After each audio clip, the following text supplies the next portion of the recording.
Psalm 139. And this is lesson G. And we're in verses 12 and 13 tonight. Psalm 139, verses 12 and 13. Now recall last week we saw in verse 11, if I say, surely the darkness shall cover me, even the night shall be light about me. And he develops that verse even further. Look what he says in 12. Yea, the darkness hideth not from thee, but the night shineth as the day. The darkness and the light are both alike to thee. Now, think about that. What's that saying? Right. Nothing hidden from God. No matter what time of day it is, or what time of night it is, God sees all. And that's the very point here of God's all-knowing and God's all-present. And God's all-powerful because he can see in the dark just as good as he can see in the light. Nothing is healed or is concealed from him. Yea, the darkness shall hideth not from thee. Now, a lot of lost men think that when they do their wicked deeds at night, they can get away with it. And they may, in fact, get away from the authorities. They may, in fact, get away from the police. They may, in fact, escape any detection from anybody and just go in, carry stuff off, take it off, sell it, whatever. And they've gotten away with it, they think. But who is watching?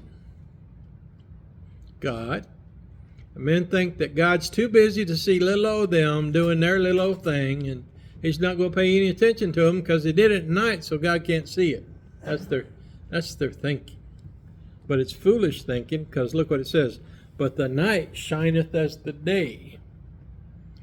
In other words, darkness is no different to God than light.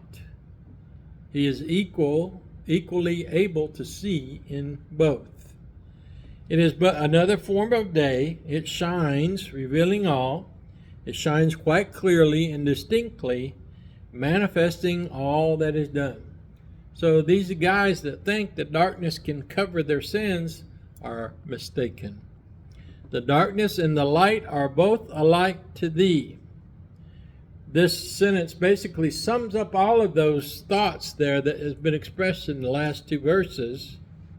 And it gives us the idea that nothing, it can be farther from the truth than that you can hide from God. That's what the psalmist wants you to say. Well, I can't hide from God, can I? Nope. If it's dark or light, God is there. He sees all. Men cling to this notion because it's easier and less expensive to hide under darkness than to journey to remote places. If they go to places far off in the daytime to steal, where nobody knows them, that costs them too much time and money. So they do it at night. They don't have to go so far. And they think they can get away with it. Yet the ungodly are still duped by their governing notions of God and inquire, how does God know? If they ask that, what do you tell them? God knows and sees all. All right? They must fancy that he is limited in his powers of observation as they are. That's what they're thinking. Well, I can't see at night. God can. So they're limiting God by saying, well, God won't see us at night. That's their idea. And not only that, he said, well, God can't be present everywhere, so therefore he can't see me over here if he's over yonder somewhere. They forget that all presence of God, don't they? So assuredly God is in all places, at all times, and nothing can by any possibility be kept away from his all-observing, all-comprehending mind. The Great Spirit comprehends within himself all time and space.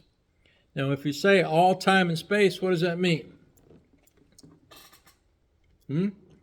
If you were in a rocket ship, like Captain Kirk, and you in the furthest stars of the universe, God can see you just as good over there as he could right here. God can see you wherever you are, and he knows exactly what you're doing is the other part about it. He sees all, and he knows all. He is all observing and all comprehending in his mind. He sees the past, he sees the present, and he sees the future all as one. You think about the difficulty of thinking about that, it just blows your mind. How God can be in the past, the present, and the future and still see everything at one time. Our little finite minds can't even comprehend how God does that, but he's God, and he is able to see all at all times and in all places. For reference, look to the Exodus where God gave them darkness. Remember? He told Moses, go out and warn Pharaoh that if he didn't let the people go, he was going to cause darkness to fall on the land. Remember that it was so dark that lights would just light right around them and they couldn't see anything. They were like blind men all over the land, except in Goshen where the Hebrews had light. But the Egyptians, they didn't. So God could see the Egyptians just as good then as he could the Jews there in Goshen. So you think about that, God still saw each of them, both Jew and Egyptian. Now look at verse 13. For thou hast possessed what? Reins. All right. Now what are reins? Right. Right. When we think of reins, we think of a horse, right? We think of a bridle. And the reins that come off of them help you to control, right? So the idea in the Hebrew here is that these are your most inward parts and your inward passion, your impulses, your drive, your desires, and your longings. The Hebrew word reins signifies the kidneys, which by Hebrew were supposed to be the seat of the desires and longing. But it also indicates here the most hidden, vital portion of the man. This God does not only inspect and visit, but it is his own. If God created you, what belongs to God? Just a piece of you? Like your big toe? All of you belongs to God. He's the sovereign creator of all men, women, all children on this earth have all been created by God. Now think of that. If God has created them, then who do they belong to? God. So notice it says that this God does not only inspect and visit, but it is his own. He is as much at home there as a landlord in his own estate or a proprietor in his own house. Now here's a good one. Look at the next phrase. Thou hast covered me where? What's that mean? Thou hast covered me in my mother's womb. Right? It's not just protection, but it's also, there's no light in that womb, is there? It's dark in there, ain't it? Just dark and water. You don't have a flashlight in your belly, do you? No. Don't work like that, does it? No. So you're in the darkness there, but yet you're in your mother's womb, so you're hidden from view. Nobody can see you unless they get on an x-ray machine or something with a little help from the future.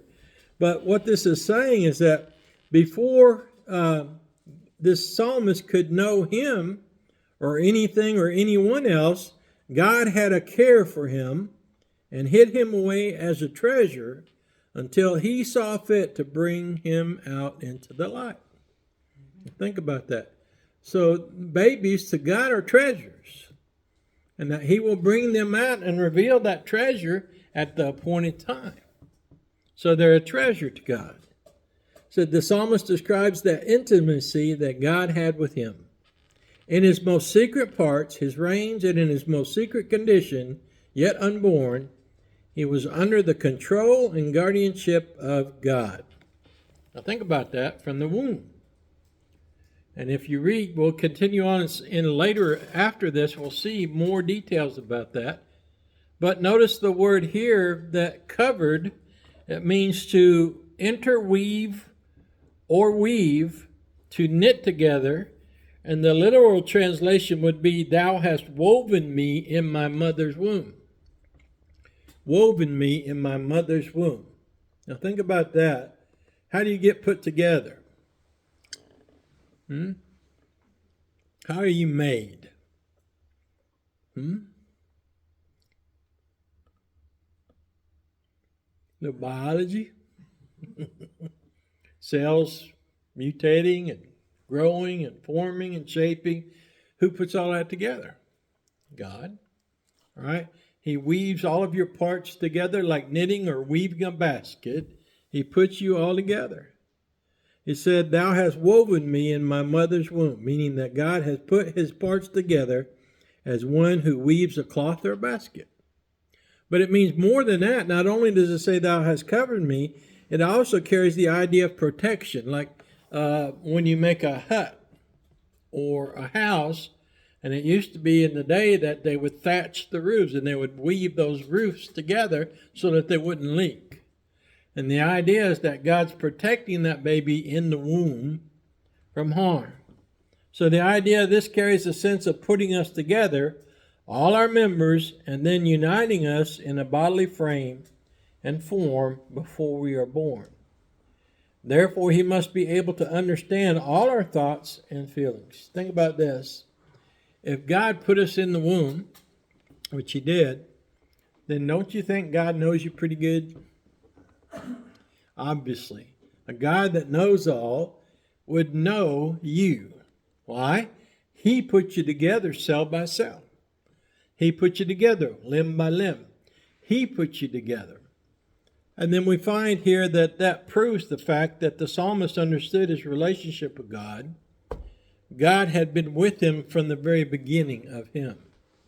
And before he could even know who God was already there, seeing him as an infant, seeing him as a child, seeing him as a man, seeing him as an old man, seeing him dying and going on to heaven.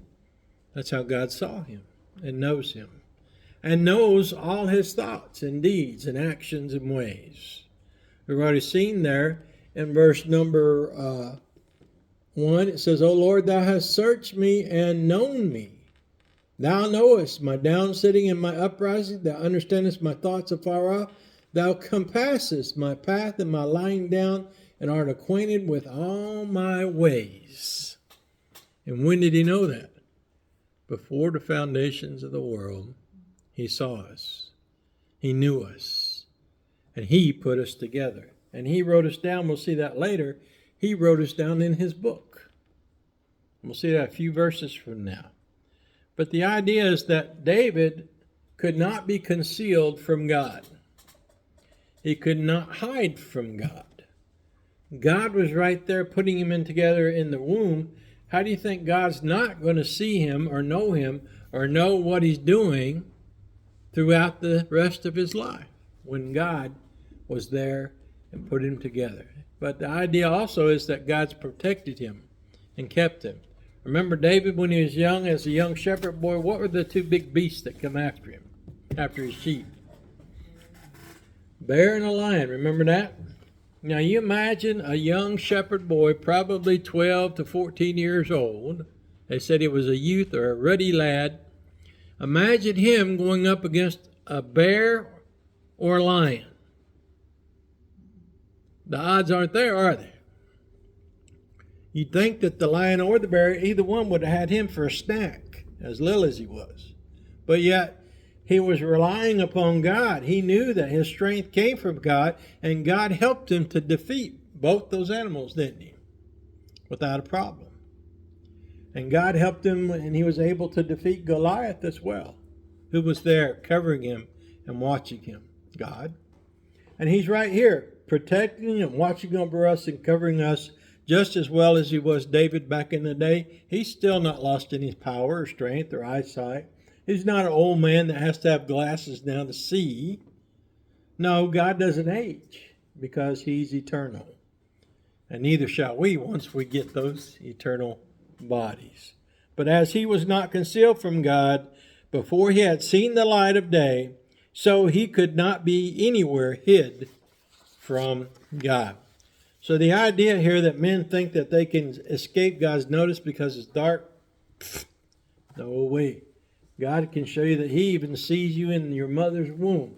He even sees you before you're formed together. God sees you, He knows you, and you can't hide from Him. So why do men foolishly think that they can get away with sin and not have God see it? They can't. But it's the devil that's deceiving them, thinking that, well, God's busy over yonder, you can get away with it over here.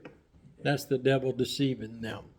So think about that this week. Think about how we tend to think that God's way off over yonder and doesn't see much that's going on. But in fact, God's right here.